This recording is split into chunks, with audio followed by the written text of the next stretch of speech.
In this clip, we are going to see Adam Mockler perfectly break down his anger and his frustration with the war that's taking place with Iran, between the United States as well as Israel, and as I said, within Iran as well. Now, we're going to see him do this towards the end, but this is going to be a general discussion about how things are looking right now in regards to the war and how America fares currently. As usual, let's watch the clip in full. I'm going to hold my perspective, my thoughts, and my commentary towards the end. Let's get into it. Good evening. I'm Abby Phillip in New York. Tonight, are American forces on the verge of hitting the ground in Iran? Well, one senator says that the Trump administration is on that path, while another is actually preparing for them. After the Trump administration gave a classified briefing to senators today, Democrats were unsatisfied, to say the least. They call the strategy totally incoherent and the beginnings of a forever war. They accuse the White House of not providing any sound justification for the conflict, and one says boots may be part of that plan. I emerged from this briefing as dissatisfied and angry, frankly, as I have from any past briefing in my 15 years in the Senate. We seem to be on a path toward deploying American troops on the ground in Iran to accomplish any of the potential objectives here. I am fearful that's the path that we're on right now. Now, remember, the president himself has said that it's possible, but that they were, quote, nowhere near it. Pete Hegseth says that the president's always going to leave his options open. Listen. People ask boots on the ground, no boots on the ground, 4 weeks, 2 weeks, 6 weeks, go in, go in. President Trump knows, I know, you don't tell the enemy, you don't tell the press, you don't tell anybody what your limits would be on an operation. We're willing to go as far as we need to in order to be successful. So I'm not surprised that they don't want to answer that question directly, but given that they keep saying that the scope of this is limited, that it has clear objectives, shouldn't they be able to say whether those objectives can be met without putting American soldiers on the ground? It seems like they've been contradicting themselves every single day since this conflict began. Donald Trump said yesterday that the United States was not the one who killed the 160 schoolgirls in Iran. He said that it was actually Iran that did it. Then he was contradicted by his own intelligence. This entire administration doesn't have a plan, it seems. And I honestly think Israel is the one that pulled us into this and is now dictating a lot of the policy. They released a Twitter thread earlier where they lay out their ideal optimal regime change, and they call for regime change, which there is nothing I would like to see more than the dismantling of the Iranian regime and the people living there to not be repressed anymore. But when Israel is contradicting the United States, it leaves a lot of questions, people watching this war. Look, to echo what the Secretary of War said, and again, you know, I haven't served. Certainly, I wouldn't supersede some of the people on this panel who have. But my Sun Tzu for armchair quarterback certainly indicates that telling the enemy exactly what your limitations are in a combat operation probably doesn't sound like the smartest strategy. Framing the plan in a way that limits what you can do or how you can respond just seems like allowing them to take more time to prepare the defense and injure American troops. So I don't blame, as you even pointed out, I don't blame Secretary Hegseth or the president for not wanting to just place a handcuff on the administration's reaction. That said, I do think that most people don't want to see ground troops in this conflict. I think that's a fair, critique from the public. I think that's a stretch. However, if ground troops are needed to secure enriched uranium, then what is the entire purpose of this conflict but for securing that uranium? That's a very good question, and I think more questions tonight about whether that's actually the goal, because General Schwartz, Chris Murphy, the senator, came out of the briefing and he just posted this thread on X not too long ago. A couple of key things. He says they were told in this classified briefing war goals do not involve destroying Iran's nuclear weapons program. They were also told, he says, that regime change is not on the list. So he concludes the hardliners are going to be still in charge after all of this. And then the final thing, what are the goals? He asks, well, destroying a lot of missiles and boats and drone factories. And then he said they hinted at more bombing, which of course is endless war if the Iranians resume production of those things.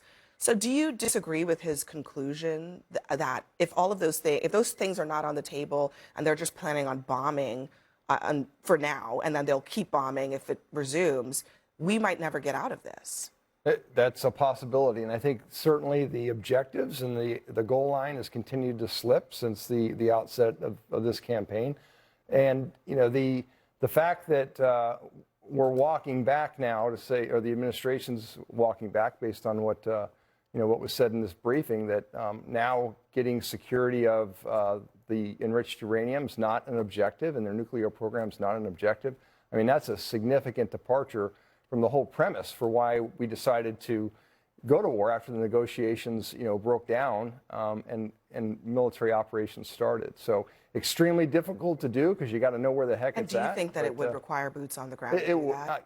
I think absolutely it would require it. If that is a goal, which has been a stated goal from throughout the course of the lead up and the execution of this campaign, it would require that because there's no other way to secure it. So how does Trump go from saying he wants to end forever war, saying that the other candidates are going to bring the United States into conflict with Iran specifically? He campaigned on that, to being in a position where if the stated goal is to stop Iran from obtaining a nuclear weapon, that would involve putting Americans on the ground.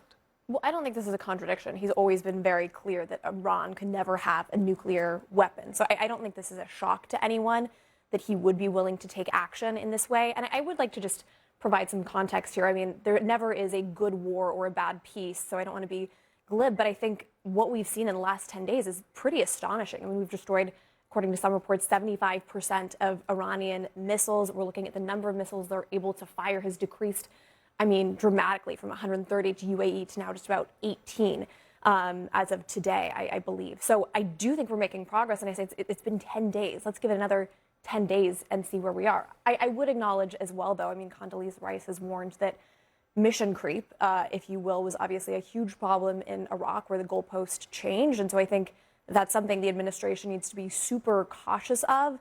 I think they are. Trump is very aware of his base's sentiment.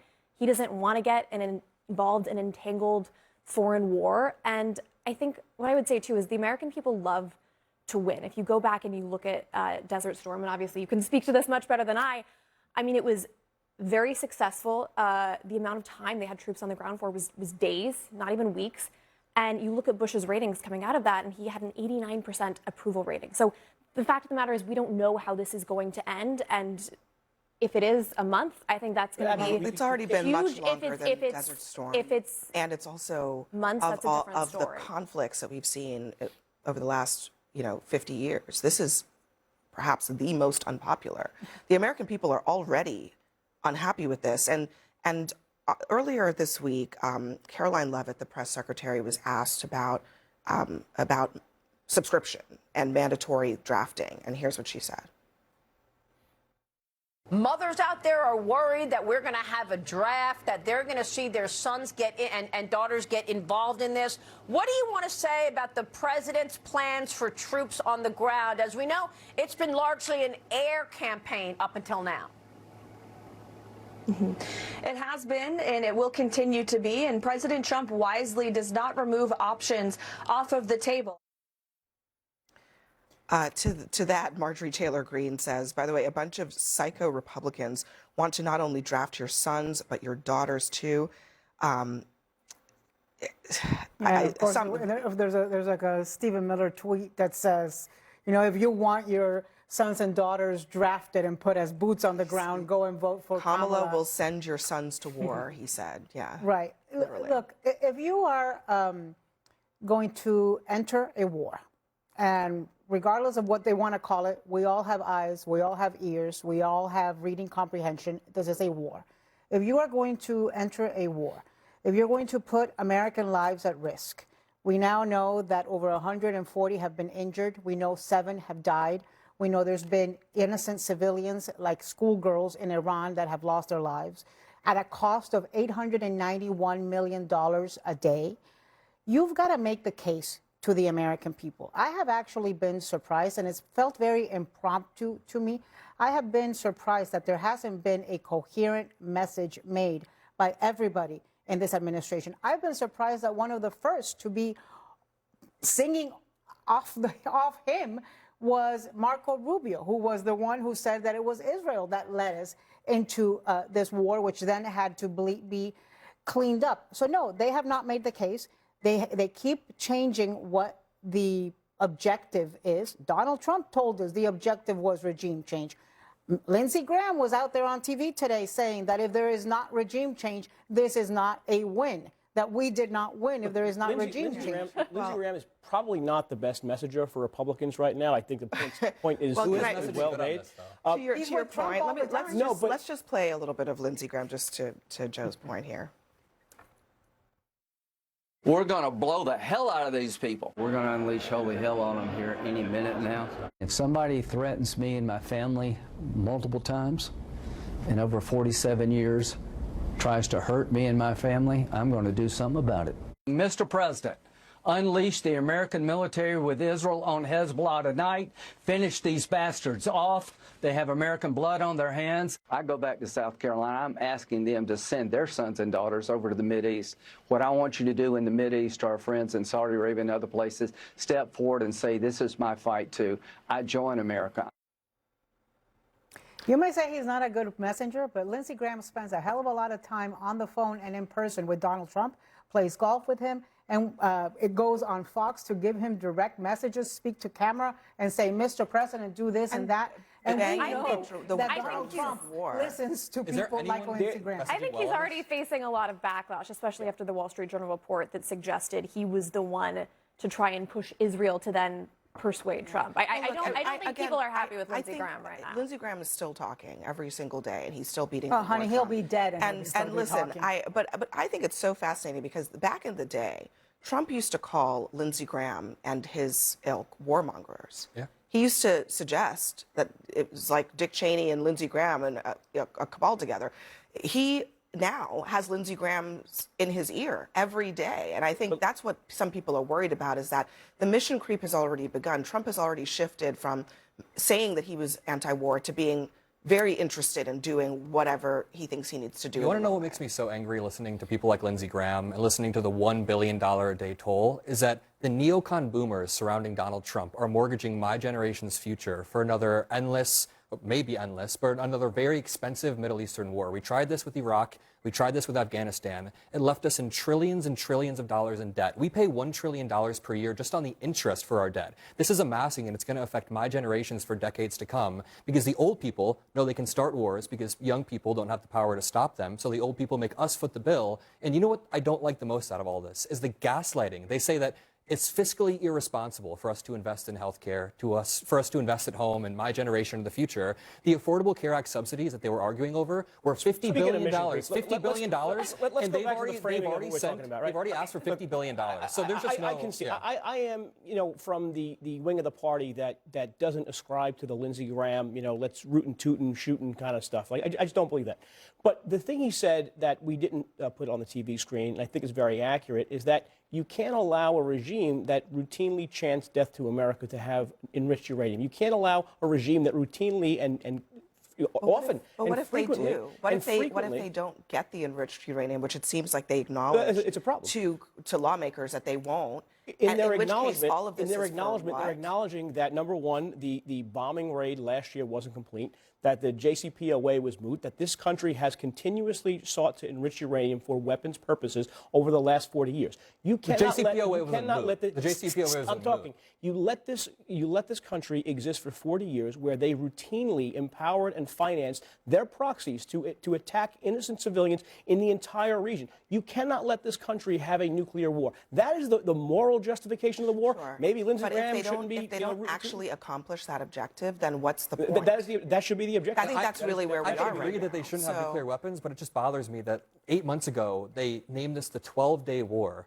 And maybe that war was contained within 12 days, but we're like 200 days out, and there is still a war going on. So they are just saying that the war is over and then changing the guidelines or the goalposts on their justification over and over. He's talking about the 12-day war, but it's still going. Yeah, it's not 12 days. Let's hit pause here because we have more on the other side. More breaking news. Iran is now laying... So, honestly, I just want to say something first and foremost. Lindsey Graham needs locking up. He needs putting in a home. He needs silencing. He needs something. Lindsey Graham does. Because this is what the craziest part for me is. And you know what? I was thinking about this war. I was thinking about this entire war today. And I was thinking about the thought behind it, the thought process and everything. And I kind of came to the thought and the conclusion of, okay, Lindsey Graham said in that clip, if somebody has been bothering my family for 40 years, I'm going to move heaven and earth, and I'm going to do everything possible to be able to do X, Y, Z. Okay. So when you think about that statement that's been made, I want you guys to think about this. Take a look. I can't pronounce his name, so I apologize. The Ayatollah Khamenei, I believe you pronounce his name. He's been wiped out. Now his son has now taken over. Now here's the thing: his son is a lot more conservative, a lot more to the right than he is. I was actually looking at reporting, and the reporting said that the Ayatollah who they took out, he was the handbrake on nukes. He was, as an individual. Now, he's been taken out. His son is now taking his place. His son is a lot more to the right than he is, and a lot more conservative than he is. Now, in the airstrikes that took out the first Ayatollah, Khamenei, I believe his name is, his son lost his father, his mother, his wife, and one of his children. And now he has now taken his father's place. Let me ask you guys a question. What do you think this guy is going to do? Do you now think that this guy is going to fall in line with what it is that America and Israel wants? Do you think he is going to be willing to come to the negotiation table? You've killed his child, you've killed his wife, but you've also killed his mother and father. Now, as I always have to state, we're not saying that the Iranian regime are good people. That's not what we're saying. But what it is that we are saying is this: what's the plan? What's the plan?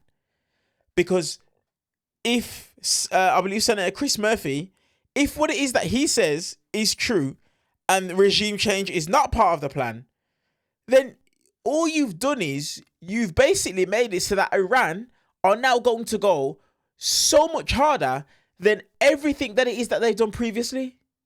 That's basically what it is that you're saying. Because if we look at the reality, he's going to want revenge. And then depending upon what reporting that it is that you choose to listen to, Iran are holding the fort quite well for themselves as it is currently. So what happens now when they have someone who is now seeking revenge, who is more further to the right than his father, and that who's just lost his wife and his child? I completely understand Adam Mockler's frustration here, because, as I said, there's no plan. And Trump went on all of the foolishness that he went on to try and speak down on my government, on my prime minister. And now that has then ended with us now being dragged into this war as well. I just don't understand how it is that people can still support this guy. But it only leads to one thing. And that one thing is to say, we know that MAGA's a cult. Because it makes absolutely no sense whatsoever. Let me know your guys' thoughts on this clip and this passion showed by Adam Mockler towards the end of the clip. Let me know your guys' thoughts down in the comment section below. Do me a favor and hype the video as well if you've made it this far. Let's get this video in front of as many people. Hit the subscribe button and give the video a thumbs up. Appreciate you guys, and I'll see you guys in the next clip.